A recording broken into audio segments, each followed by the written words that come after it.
Greetings, Wargamers. We're your hosts, Trevor, Jay, Josh, and this is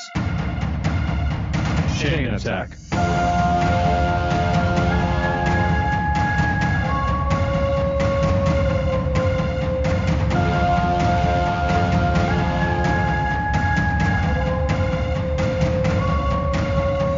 Chain Attack is sponsored by Discount Games Incorporated. Discount Games Incorporated specializes in customer service, low prices, and prompt shipping.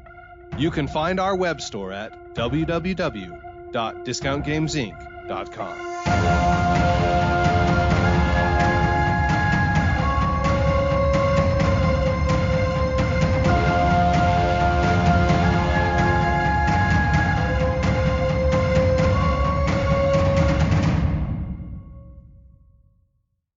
Welcome to Chain Attack. I'm your host, Trevor, and I play World of Tanks still. I'm not necessarily happy about that. I'm Jay, and so has Terraria. Is that the other game you're playing? Is that fun? Have you officially grown weary of it?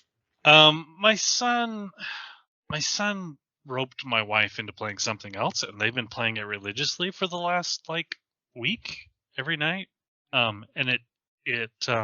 So I mean, the reason I played Terraria for the most part was not to play it solo. It was to play with my wife. With your family. My wife specifically. I played it mostly with my wife, but then my kids would join in from time to time. And with my wife not playing, then I don't have any incentive to do anything. But they're playing a game called Bloons TD6, which I feel confused.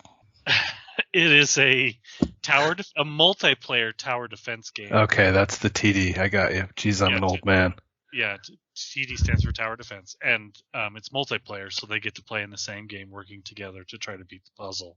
And the theme is monkeys that are attacking balloons. So like Plants vs Zombies, except for this is monkeys versus balloons. Anyway, it looks humorous. They've asked me to play a couple of times, but I'm I'm not convinced. But my wife seems to be really enjoying it. And it's a cheap game. You can get it on Steam. So yeah, there's that. Who are you, Josh? I am Josh, and Calico is now in my house, and I have mixed feelings about it because it's the first time that I've ever seen my wife get the family to punch a game out. Really? Yeah, she was actively weird. Punching things out too? Yeah. Like she was like, "Kids, come on, let's punch this out." Then of course she was too. I missed it. I think I had to go to the bathroom because I'm weak. I'm an old man. My bladder hates me. Yeah, it was really bizarre. Now she didn't go so far as to play it that night. She was tired after the punching out, But again, we've come too far. And I don't want to call you a liar, Josh, but that seems highly unlikely. Are you literally saying pics or it didn't happen, Trevor? Is that what's happening? Yeah, kinda. Yeah. I'll get testimonials from the children, and they can tell you. Amazing. I guess news from Discount Games Inc. Just throw your paycheck at the computer screen. You will have a brief moment of happiness. It will be amazing. Jay, did I already ask you if Discount Games Inc. it's not a matter of if, when Discount Inc. is going to get Ark Nova? Have you seen this yet in the ordering thing? Man, it is on the hotness, and it's gonna suck me in because it's basically being pitched as a terraforming Mars-like game, but with building zoos and wildlife conservation. It is. I have pre-orders in for it. I don't have a firm timeline. That's all I need to know. I just need to know that I will have another thing to throw. Yeah, I've had lots of people actually. What's it called? It's called Ark Nova, which to me sounds like it should be Noah's boat. Yeah, it sounds like star, it should be right. But the economy game of building Noah's Ark. Yeah, but yeah, you plan and design a modern, scientifically managed zoo, Trevor. Okay. But I do think it's in the vein of a terraforming Mars. You're getting out different cards that give you different abilities and powers, and you're lowering your feces level while raising your. Yeah. I mean, I'm looking here at some of the cards. The African spurred tortoise has sunbathing value of 3. And it gives you the ability to sell up to 3 cards from your hand for 4 some random resource each. Yeah, another John DeYoung said that it's going to be the next big hotness, and I needed to order a bunch of it. Well, I'm glad you have somebody that can give you good advice about the next big hotness instead of me. I've never forgiven myself for Tempest. Well, you know. I always feel like I almost broke the young discount games. I don't understand why that game didn't go well. I enjoyed it. I still have my copy. I might have mine buried somewhere. I It didn't was think not was that loved by bad. the people, though. I know it wasn't. I remember the joy in your face every time you did the action make babies. Amazing. Amazing. All right. Well, I guess this is going to be an episode of me pitching various things to my co-hosts. I do have, I have a mini pitch, or just more of a board game to report on, probably. Okay, let's go. Um, Start us out. It's a 2-player game, so you can instantly throw it out. I'm amazed. That's true. I'm amazed that I'm playing it, but my 9-year-old has just totally taken to it and enjoys it quite a bit. So this is a game by WizKids called War Chest, and it's basically I think there are like 25, maybe somewhere in mid-20s range of these unique units, and every unit is those kind of nice thick poker chips, right? And then every unit has a card associated with it that says like what its special power is, or if it has any limitations and that kind of stuff. And so it's just a 2-player game of essentially trying to control certain points on a map, and you get dealt the 4 random units, and then you gotta with those 4 random units, you build a bag. So like your poker chips go in a bag, and so you draw out 3 of those chips every turn, and that basically lets you know like what unit might you be able to command, or maybe you should use it to recruit more of a certain unit, so there's more chance of you drawing that unit. Anyway, so this looks like, to me, I look at the board here, and it immediately evokes Titan in my mind.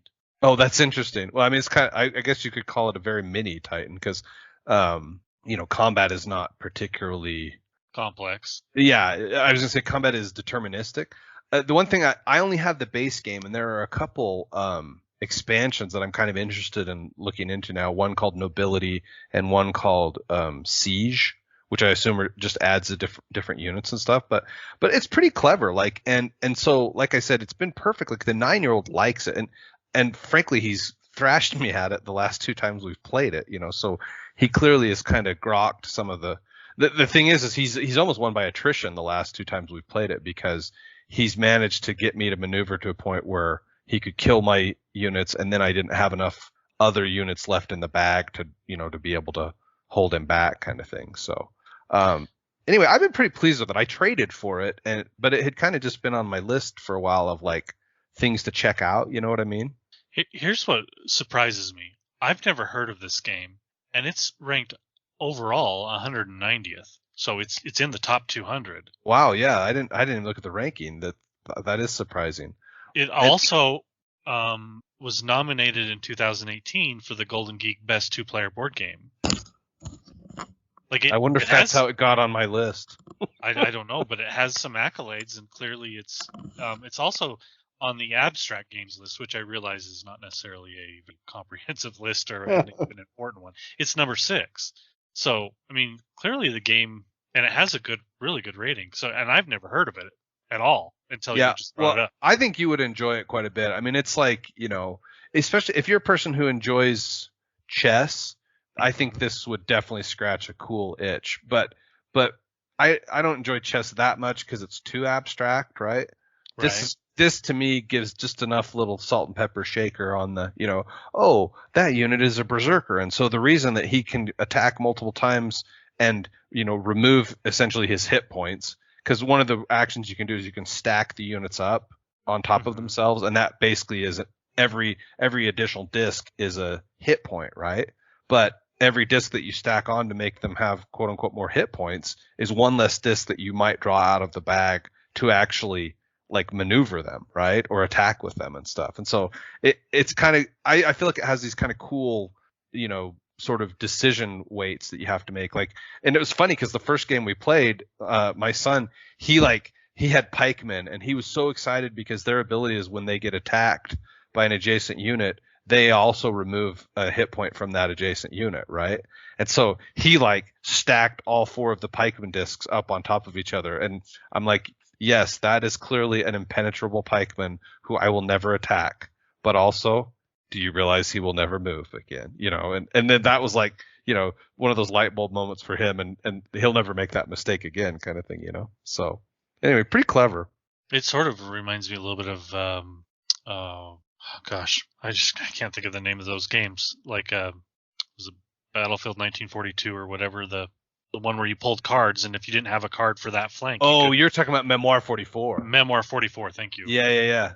No, that is true. That is kind of an interesting comparison, because there is some of that where you're like, oh man, my knight is in place. If I just pull one of him, then he can take control of that point that I need to win, and then you pull out 3 discs and you say bad words at that point because you did not pull out the knight, Well, that's cool. I'm glad I brought it up then, because I'm surprised you had never heard of it. But it's a 2-player game, so you would normally ignore it. And it's interesting. I haven't played it. It has a 4-player mode where you're on teams, and the map's a little bigger. Lame.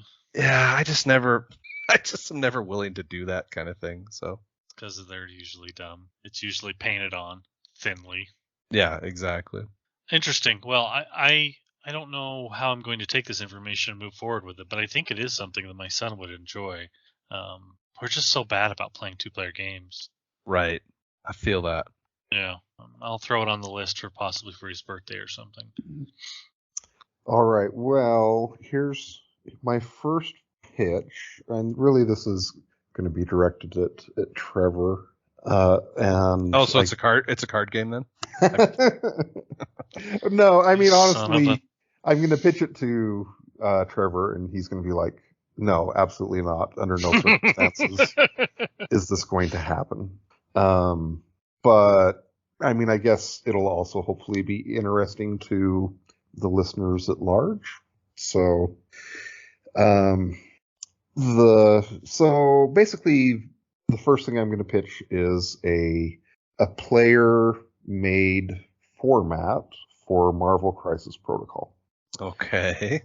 So one of the issues that you can have with any game like Marvel Crisis Protocol or X-Wing or etc., where there are these games where, like for example, in Crisis Protocol, when you buy a box set, it has the miniatures that you're going to play with. It has the stat cards for them, and then it will also have team tactics cards and scenarios and etc. And so I feel like the game is well balanced, so that's good in its favor. But if you're someone who is trying to have an entry point into the game, or if you're someone who's wanting to play the game but not be the completionist that is, buying every single thing under the sun for the game, that would most likely be me.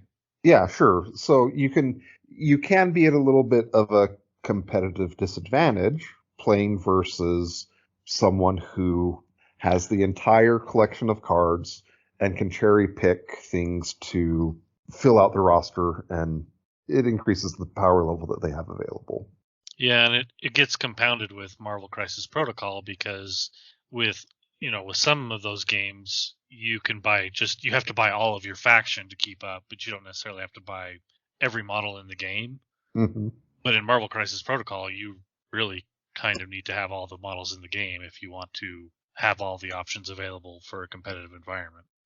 Yeah, I mean, that's somewhat true. It's definitely, if there's certain factions that you're most interested in, I don't feel like you have to be a completionist. Although this is true for a lot of miniatures games, I would say. If you really are wanting to play it at like the highest competitive levels, then you likely do have to have almost all of the product. So that kind of is what it is. But one of the things so this has been kind of an issue that the community has looked at and been like, we want to have a good entryway for people to enter into the game, or a good format for people that levels the playing field if someone wants to have a fun game, but they don't want to, feel like they have to buy everything under the sun.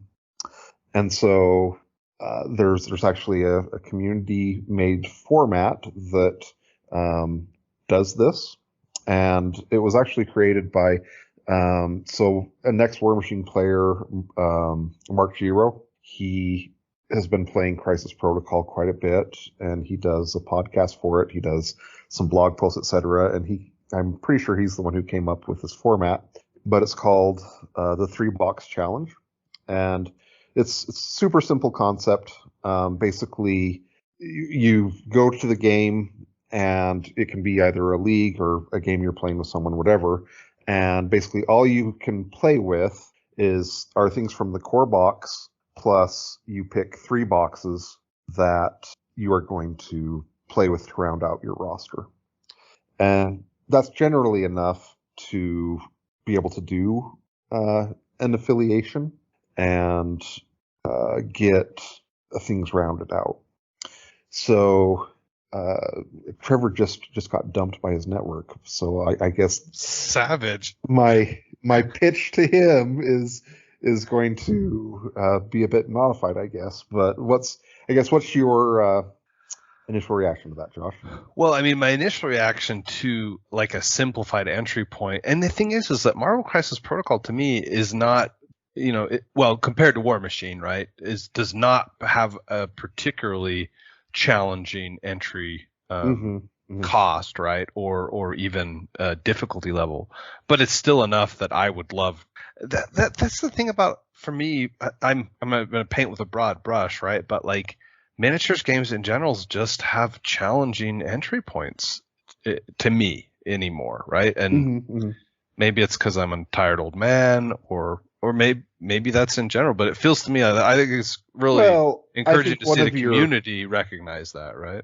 Yeah, I think one of your stumbling points is that I wouldn't say that, and this is probably true for both of us a little bit, but I have a pretty high barrier of entry to minis games in general.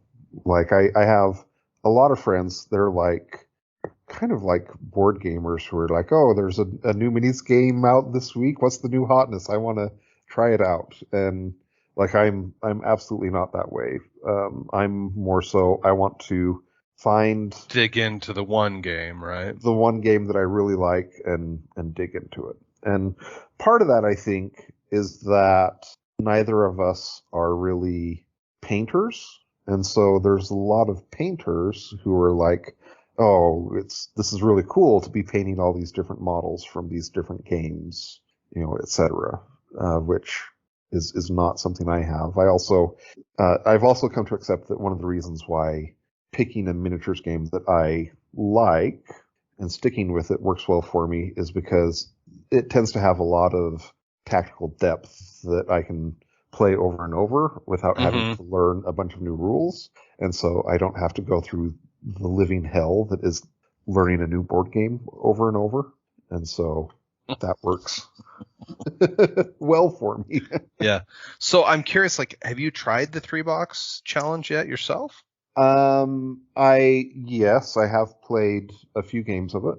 And one of the things that's I think kind of interesting with it as well is that it adds one of the things that can also be an entertaining aspect of miniatures games is kind of the downtime when you are thinking about list building. And this adds like an additional wrinkle on your list building, and you have like this additional step of like, okay, what are the box sets that I'm interested in playing, and what do they come with, and do I potentially want to consider a different box set because it has this character in it, or it has this tactics card in it. Okay, interesting. Is kind of a fun additional thing to be thinking about when you're doing your list creation.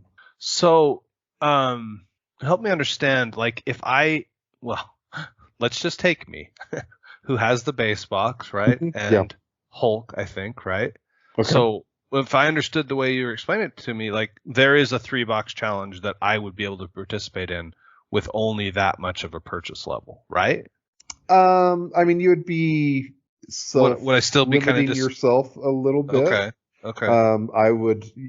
You would likely end up deciding. I mean, honestly, you could play with that and be fine because Hulk is one of the ones that they recently just did like a rules update and character update, and Hulk went from being one of the worst characters to one of the better.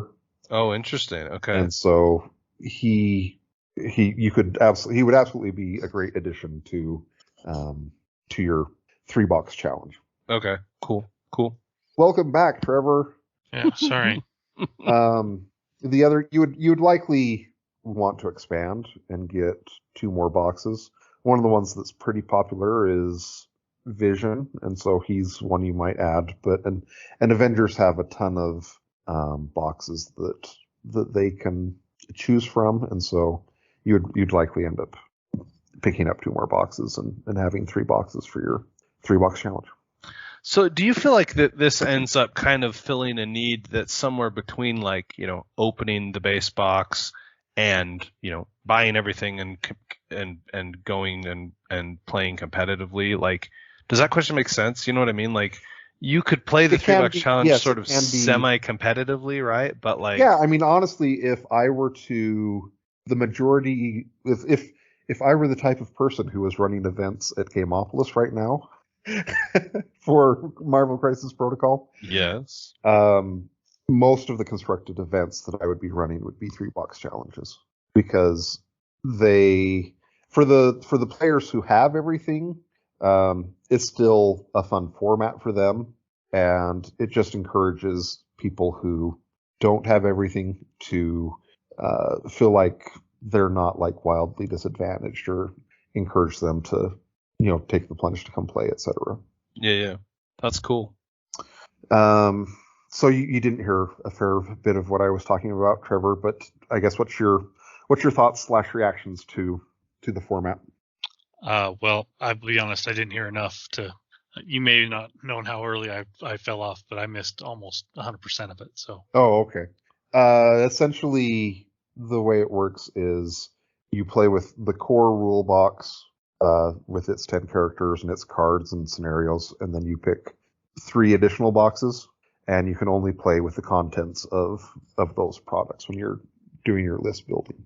And including the cards that you add from those 3 boxes? Correct, yes. So you can't play with if you own cards from other box sets, you cannot play with them. I think that it's definitely a good entry point, and like you said, it's a great way to get community started. I mean, we did obviously, in War Machine and Hordes, we did something very similar. The community did, and the company did in the tooth and claw mangled metal format. Yeah. I mean, you're limiting severely what needs to be brought and what needs to be understood in order to play. So, I mean, this is a very similar situation. Yeah. So I think it's a fantastic idea. Yeah, it's. I was one of the things I said to Josh as well while you were gone that I like about it, just to repeat myself, I guess, is that list building is something that's fun when you're not playing the game and you're at work, avoiding working, etc. And how dare you accuse people of doing that? And this adds kind of a fun pull to that, where you are spending a fair bit of time deciding, like, what boxes do I want to actually select from out of these that have the cards I want or the characters I want, etc. And so it's interesting that they say boxes and not characters, because some boxes have 1 character and some boxes have 2. Yes. So. And that is So that's part of your decision process as well. Are you going to pick the Green Goblin box set that only comes with Green Goblin, or are are you going to go with some of the ones that have two? So, all right. Clearly, well, the correct answer is rocketing. yeah, I mean, if you go that route, are you going to take Star-Lord, who is another one who he's the only character in that box set? So Yeah, I will say that my barrier to re-entry into Marvel Crisis Protocol is largely just the number of models that I've missed over the years, right, and getting them all purchased and bought and painted is a monumental task to catch me up to where they're at currently. Right. Yeah, I mean, and that's part of the reason why I said I would be over the moon thrilled to start doing regular 3-box challenge games with you, or like I said, I think that would be the most common format that would be played at events, etc. If those things ever happened again. Yeah, let's get done with this pandemic thing. Yeah. Does the $3 challenge address that at all? All right, so my next pitch, this is one that you're going to help me out with, Josh. Oh, man. But I have finished Station 11 on HBO, and I have not read the book. I have only watched, and so the show on HBO, it is a 10-episode miniseries and I guess it's a miniseries because it's not going to have future seasons, but it's not necessarily mini in length. It is 10 episodes that are, most of the episodes are around 55 minutes. And so I've watched that. I have not read the book. Josh, you're kind of in the inverse situation of me. Is that correct? That is correct. Yeah. Okay. So it's tough for me to say audience because I never pay attention to that. I'm pretty sure it is rated TVMA. I don't see how it couldn't be, but okay. Sure. Yeah. And I mean, I guess my lead off is just to say I think it's an amazingly well done piece of television that they just did an amazing job with, in my opinion. Well worth the time to sit down and watch. I wasn't sure I was going to enjoy it. I guess it's especially given the fact that the current circumstances. Yes. Yeah. So this is basically post-apocalyptic, post-pandemic, Trevor. That's what this story is, right? Is that fair to say? Basically, this is a story about a very deadly flu hits the world and kills most of the people in the world. And in the show, it will like the first episode is the pandemic breaking out and people like trying to stay alive, etc. And then after that, the main timeline is 20 years after that, but it will occasionally do flashbacks to the time before that. I was going to ask you about that. I just assumed that it would be doing flashbacks. Which, yeah. Does it do that in the book as well? It does. Yeah, it absolutely does. But I feel like flashbacks would be easier to handle in the television medium, right? Yeah. And one of the things that I do appreciate about, so everyone I've talked to has said that the book is fantastic. I absolutely believe them. But one of the things that I appreciate about this TV show is that there's a lot of, so the main group of characters, they are involved in they're a traveling group of, they're called the traveling troubadours, essentially. Yeah, they're the traveling orchestra or something. And so they're Shakespeare actors who travel and put on plays. And so one of the things that I appreciate about the show is that, like, kind of the costume design and the set design for their plays, I don't have an imagination that would have, I guess, delivered the visual impact that the show delivers for what you see of them as they're doing their shows, which was something I thought was very impressive. Well, the thing about the book that I remember more how it felt, right? And that's, yeah, so I would, I was trying to think about how would I summarize this. And the thing that's kind of interesting about the show, and I think that it, from what you're saying, it kind of matches, is that there isn't necessarily like this strong plot necessarily that is driving forward the show.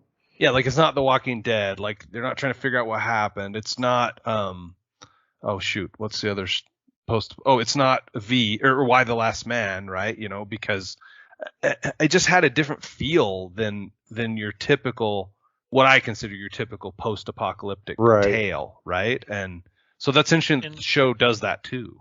In what way? I mean, I want to call it more like I want to call it more like human and like it's like not so apocalyptic, I guess. It feels like you are just experiencing humanity or the human experience. But still answering the question of what would happen if 99% of the population died, right? Like what would that look like in 2 decades? And maybe it's that time differential that allows them to kind of, give that feeling, I guess. I don't know. It's interesting. And because part of what it does, Trevor, I feel like is as the plot goes along, you have moments where these characters are like dealing with really traumatizing moments. I mean, like, again, 20 years past all the death, right? Like, am I remembering right, Jay? There's sort of like a kidnapping element that happens at one point in time with some bandits or something like that. And I don't know. And it just felt different than other post-apocalyptic stories that I've read before, and not in a bad way. Just in an unexpected way for me. I will say. Go ahead. You guys have. I mean, you mentioned The Walking Dead, which is trying to find out why, but and you talk about Why the Last Man, which is they're looking for a way to fix it. Yeah, but right. I feel like the majority of post-apocalyptic is just like it is what it is. And here we are, we're having to live in it, which is things like Mad Max, which is more of like what you're telling me. So I'm wondering.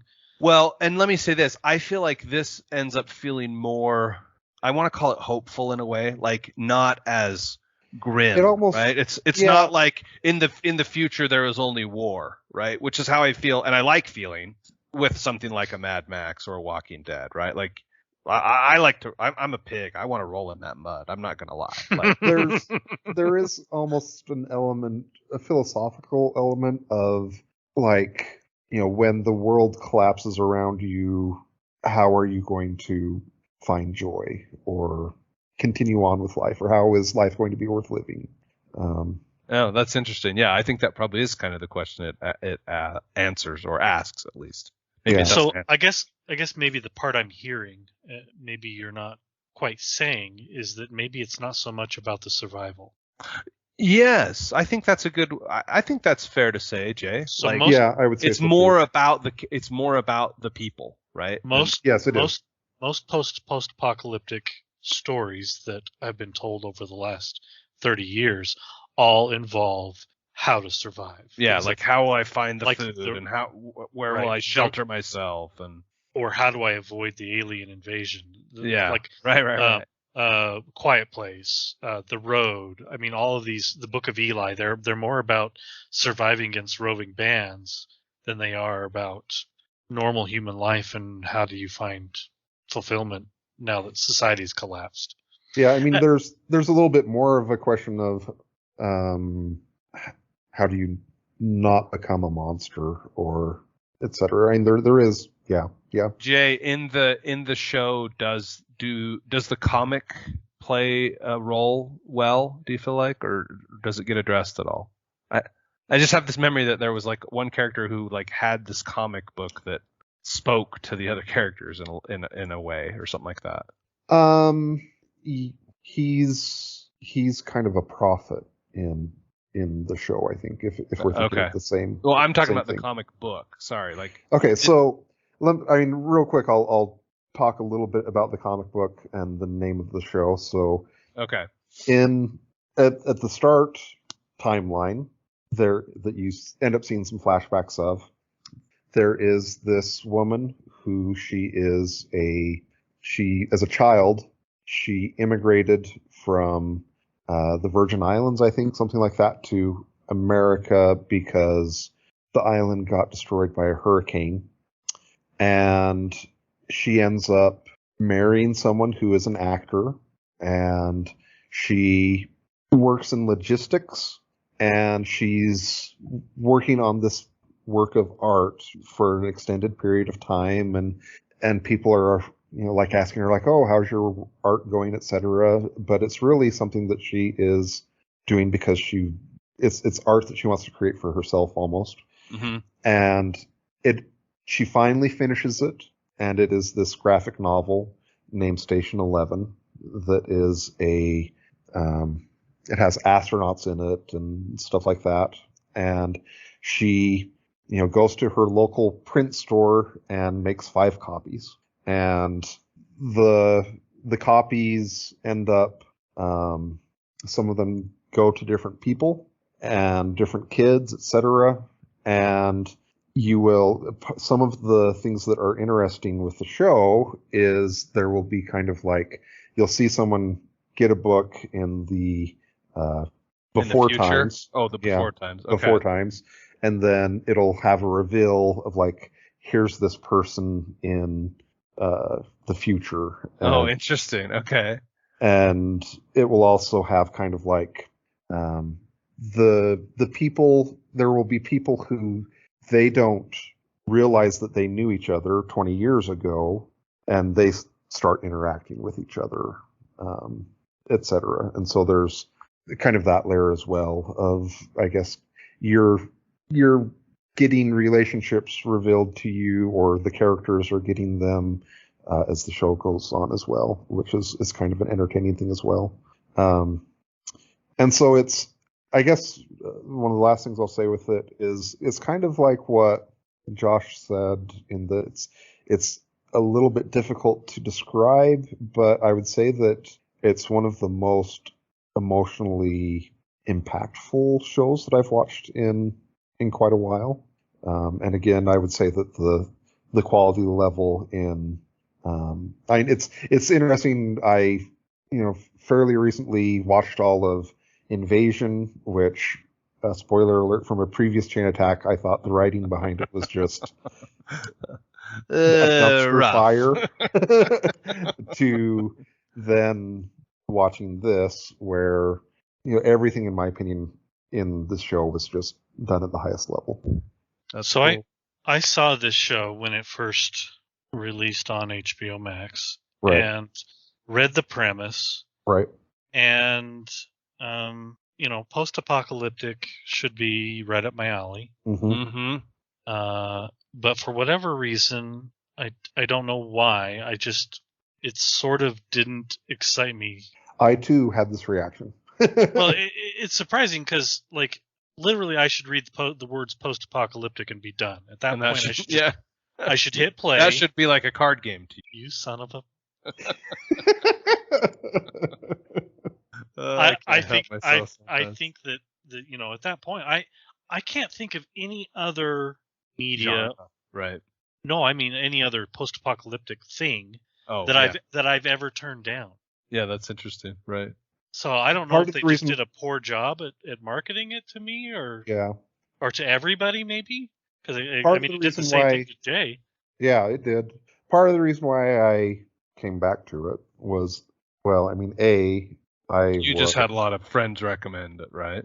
Well, I ended up, I've been watching a lot of TV, first of all, but also, so I was looking for something new to watch. But I also I saw that it was like starting to get a lot of buzz on like awards. Oh, interesting. So they just needed Lord Humongous to announce it to me. I would have. That was what they missed. Jay, I want you to make a prediction that we will never scientifically be able to test.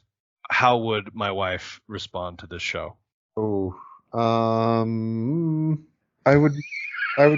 I would probably say that if she stuck around, she would probably like it, but that she probably wouldn't stick around. Okay. Interesting. That sounds like a Danger Will Robinson to me. Yeah, I mean, honestly, I would probably recommend something else before that. Yeah, that makes sense. Again, we'll never be able to know. We'll never know. No one's gonna know. Yeah, I guess that's the end of that one. Any thoughts or comments on it before we move on? I kind of wish you'd stop pitching HBO shows because I just feel the scales slowly tipping towards me actually getting one. You know what I mean? Yeah, that's fair. I have been watching a lot of HBO stuff. I still don't know how to feel about this. I still have this I actually am really curious. You're deeply confused at this point, right? What you would think of the show. Yeah. Yeah, I mean, the problem is, as I mentioned in the pre-ramble, is I have the most horrid schedule over the next 2 weeks, 3 weeks, because of World of Tanks. World of Tanks. And so, Jay, if we had mentioned that there was like a World of Tanks manual in Station 11, somehow that would have sealed the deal, but we failed. We just need Twitch drops based on Station 11 that give me some reward for watching it. Oh my gosh! I do plan on watching it. My wife and I are currently watching Hannah, which it was kind of high on her list. I was interested, but it wasn't all that important to me. But we're in the middle of it, and it's also gotten some, I think, better reviews as the seasons have gone on. But I'm having a hard time getting through the first season. So. All right, so my next one was really just a mini pitch, and I've talked about it on the Discord, and so we don't have much time. This will work out fine. So currently on HBO is the movie The Last Duel, and it is I watched it in the theater, and I watched it on HBO. And it is it's a Ridley Scott movie. Had a pretty severe backlash, I feel like, from people who are like, screw this movie, I don't have any interest in it. Without ever having watched it, in most correct, cases. yeah. Like they just weren't interested in the subject matter, or like what? I think the premise. I think that right now, night movies, the whole, it's sort of like westerns. They're just kind of dead right now. Oh, okay, all right.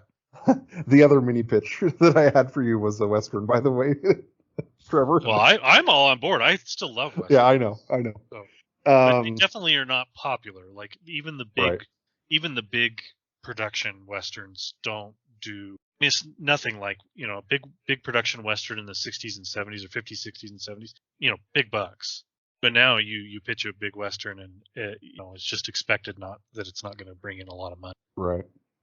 So the unfortunate thing with this is that I feel like I have to do like a trigger warning essentially about the movie before I recommend it to anyone, because it is a movie about rape. Oh, jeez. Okay.